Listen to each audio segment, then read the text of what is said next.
Here we are in the closing weeks of the Disney Lorcana metagame for the Rise of the Floodborn set of Chapter 2. It's been a crazy couple of months, but this past weekend at SCGCON Hartford in Hartford, Connecticut, we had a 128-player 5K event with 2 complimentary events for 1K each, totaling in 3 events across 200-plus players. It was a phenomenal weekend for all to be had. Lots to cover and lots to break down, which is why we're going to actually be doing this in several videos. In this video, I'm going to be discussing just the top 8 performing decks, and then in some future stuff, which I'll talk about later, you can find even more information from SCGCon. Now, let's break into the event. The top 8 decks from SCGCon Hartford were, of course, 14 Ruby Amethyst, 3 Amber Amethyst, 2 Sapphire Steel, 2 Emerald Steel, 1 Amethyst Steel, and 1 Amber Steel. That is a total of 23 decks. I am missing one of them. I was unable to confirm what the final deck in the top 8 of the Sunday 1K 55 player event was, but that is okay. We'll be all right. Let's just discuss a couple quick things here. The first is obvious. Pure dominance by Ruby Amethyst at the event. There was at least 4 in each of the 3 top 8s. There could have been a 5th in the 3rd top 8 as well. Hasn't been confirmed. But regardless, what I can tell you is that all day long, the success of Ruby Amethyst at the top tables at every event was without a doubt present. It also was very much prevalent in the top 16 status as well. I haven't really been able to find all of those decks. There are a couple of the top 16 decks that I found, but realistically, it was just everywhere. And then Amethyst as a whole, also everywhere. But it's not shocking to me why some of these decks were successful along the way in the complements of why the top 8s actually developed the way they did. Now here's the breakdown of a 45-player 1K from Friday at SCGCon. 5 Ruby Amethyst, 2 Emerald Steel, and 1 Amber Amethyst is what the makeup of this event was. What I'd like to say here is that multiple players in the top 8 of this event went on to also top 8 the 5K, which is really, truly incredible. This event was really good starter event for the weekend. What I thought was interesting, and I think people need to be more aware of moving forward, as a potential for these events on Friday to lead into the 5K on Saturdays.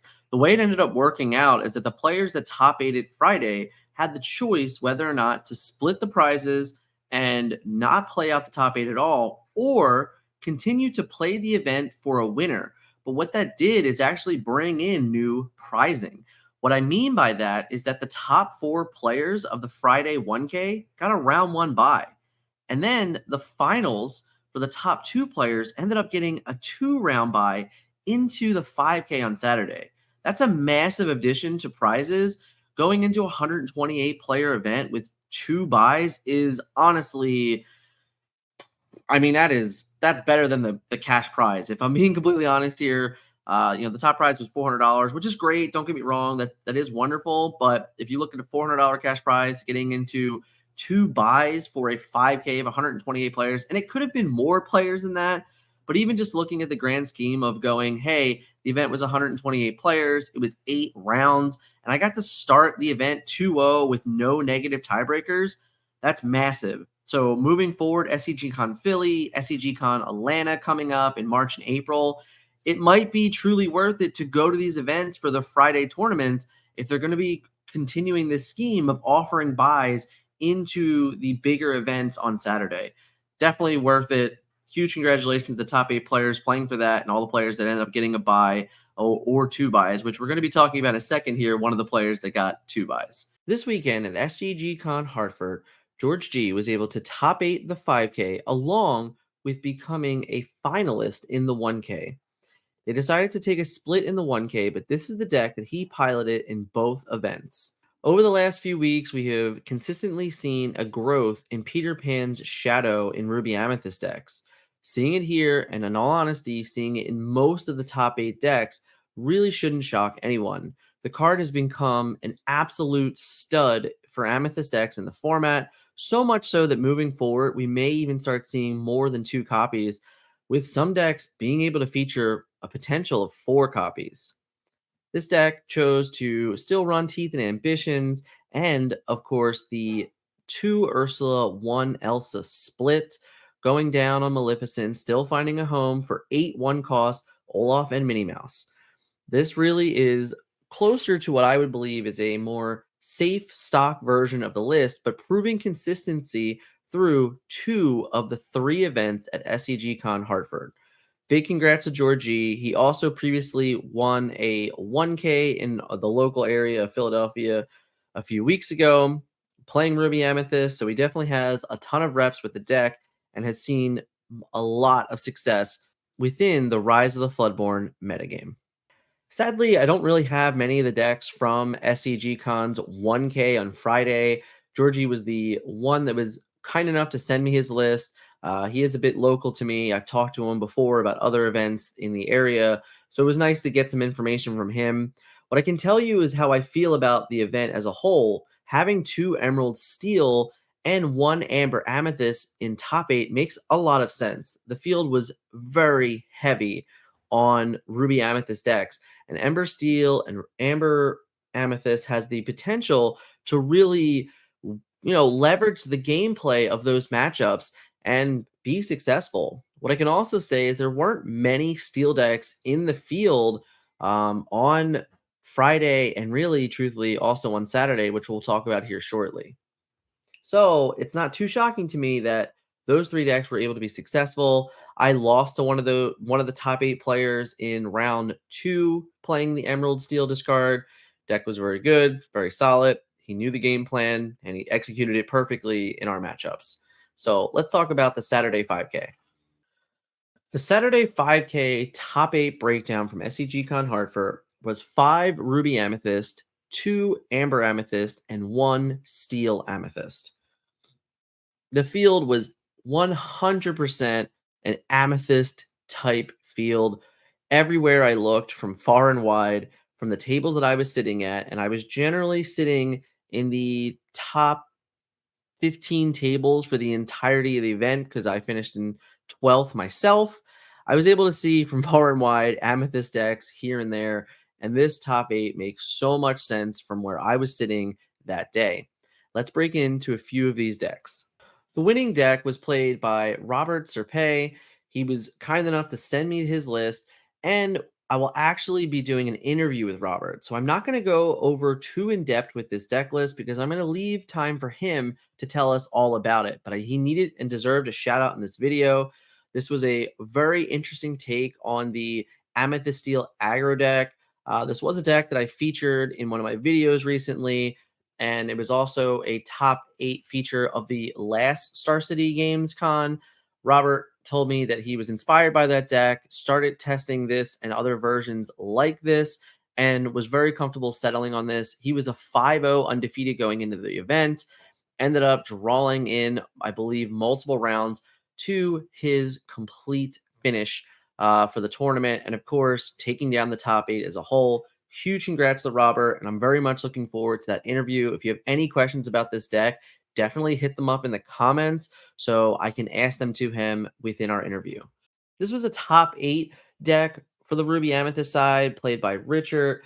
He was in an interesting spot on the day. I believe he took a unintentional draw in round 6, so he actually had to play and win out and cause a little bit of ruckus at the top tables.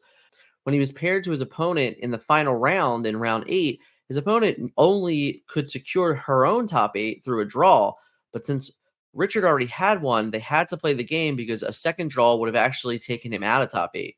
So he was able to win his top 8 match and secure his spot in the top 8, which is phenomenal. Great play by Richard.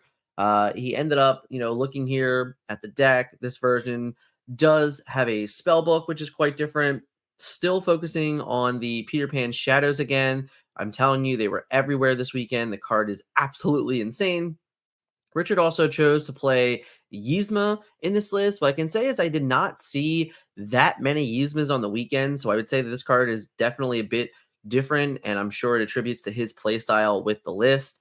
Everything else looks fairly straightforward, though. Nothing too crazy to break down. The choice of only playing 2 Maleficent Monstrous Dragons makes total sense to me. 7 1-drops is great. Going with the 2-drop Cusco is another phenomenal choice. Still having the Minnie Mouses as always, and the 3 Ursulas. So no Elsa in this list or no other particularly different type of end game procedure here. So all in all, congrats to Richard on the top 8. I didn't play against or speak with Richard very much, but I could hear him around the tables that we were at. He seemed like a really great forward guy, having a lot of fun with the event and, doing very well while he was going through it and along the way. So big shout out to Richard and congratulations on your top 8 in the 5K. If you're enjoying this content so far, please make sure you hit that like button for me. I had such a blast at SCGCON, so much so that I'm actually going to be doing a live stream about my tournament reports tonight. I know the video is coming out short notice, but hey, I'm going to be trying to do a live and showcasing the tournament, kind of interacting with the chat. So be sure to subscribe if you want to hear more about my event, finishing 12th place in the 5K, the changes I made from day 1 to day 2 to better, position myself in day 2 and what I felt was necessary. But all in all, totally great weekend. Looking forward to it. Let's break down some more decks from the 5K. Top 4 Ruby Amethyst player known by the name of Dick Burns. Dick is actually a player that I met in Miami at TCGCon. He was really fun. He walked over to me. He, told me a little bit of story about himself, which I think was awesome. And, this is a player that I have now grown to know over a few events and had many conversations with. And all in all, it was a pleasure to play against Dick in the 7th round of the event, which was basically their make or break bubble match for both of us. He was able to beat me in 3 games. Very, very close set. Games 1 and 3 really came down to the wire. Each player played incredibly well. Dick didn't make any mistakes and absolutely took down the win, which was totally fine for me to take a loss to a player that was, definitely playing at a high level. And I totally can respect from that point of view. After beating me in round 7, he was able to go on, draw into the top 8, and then finish in the top 4. This deck definitely is just your straightforward Ruby Amethyst deck, similar to the deck that Francis played a few weeks ago, where he didn't really have any tech. He was just kind of playing his deck out, playing good Ruby Amethyst cards, and kind of just moving through the field with consistency. 8 1-drops and the 3 crabs are the choice here. Only 3 Maleficent, 3 Ursula, no Elsa, nothing else to be noted there. This deck is just straightforward Amethyst draw power with the complements of Ruby removal. Does everything it wants you to do, and it can do it at a high consistent level. So again, Ruby Amethyst proving that you really can just play straightforward list and play good cards. Maybe here and there, winning a die roll matters enough, but really, truthfully, this deck is just that powerful. And Dick Burns himself actually said to me that during one of the meta reports, I'd said, hey, any competent player can play this to a top 8. And that's exactly why he played the deck. So a huge shout out to Dick. And thank you so much for the compliments and the conversations this weekend. And congratulations on your top 4 and the 5K of SCGCon. And he also top 4'd the 1K on Sunday. So let's take a look at that. Here's a look at the Sunday 1K top 8 with 4 Ruby Amethyst, 2 Sapphire Steel, 1 Steel Amber, and 1 Unknown. Sadly, I was unable to find out what the final deck of this top 8 was. I asked around, tried to find out the answer, but I just couldn't get there. So we are just going to digress and really talk about the differences of this top 8 from the others. In this top 8 compared to the other 2 top 8s, Steel, really came to play, having 2 Sapphire Steels and 1 Steel Amber. These are 2 decks that didn't make either the previous 2 top 8s. So seeing it kind of finally break through, there were a low number, I feel, of Sapphire Steels and Steel Ambers in the meta. I did play one in each of the events that I played. Did not play a Steel Amber deck all weekend, and quite frankly, I didn't see any of them around me either. I know Braden, who top forward, and we're going to look at his deck shortly here, played Steel Amber in all 3 events and finished pretty okay in the 5K. I think he was in the 20s. I'm not exactly sure how he did in the 1K on Friday, but I know he played the deck in all 3 events and was able to finally break into a top 8 and actually finishing in top 4 in the 1K on Sunday. As for Ruby Amethyst, it shows again that its dominance of the weekend with 50% of the breakdown, if not more, if there was a fifth version of it. I'm sadly just not sure what happened to that player. But let's take a look at some of the decks from the 1K on Sunday. So this is the top 8 Sapphire Steel deck from SCGCON. This was played by Discord member Hacks or Us Love. I'm not exactly sure how we pronounce that name. Very sorry, sir. Please reach out to me and let me know the correct terminology. But this is actually a carbon copy duplicate of George Machado's top 8 deck from the pack tournament a few weekends ago, exact card for card. So if you're looking for an in-depth, information about this deck, then you can definitely check out the interview I did with Machado. I'll leave it in the description below. But this is the same deck that I actually had built for myself on Saturday morning, and I nearly played, but decided not to in the wee hours before the event would start. So it's not as shocking to me that this deck was successful again. Sapphire Steel has a ton of power. When the deck comes to play for consistency, you really can dominate an event. We'll have to see how it goes moving forward in the last couple weeks if this deck is able to contain consistency in top eights. As you can see in the first two events for SCGCon, it was nowhere to be found. So finding two spots of it in the final event was definitely interesting to see as I was getting home and saw the top 8 decks being released. Huge congrats to Haxorus Love here.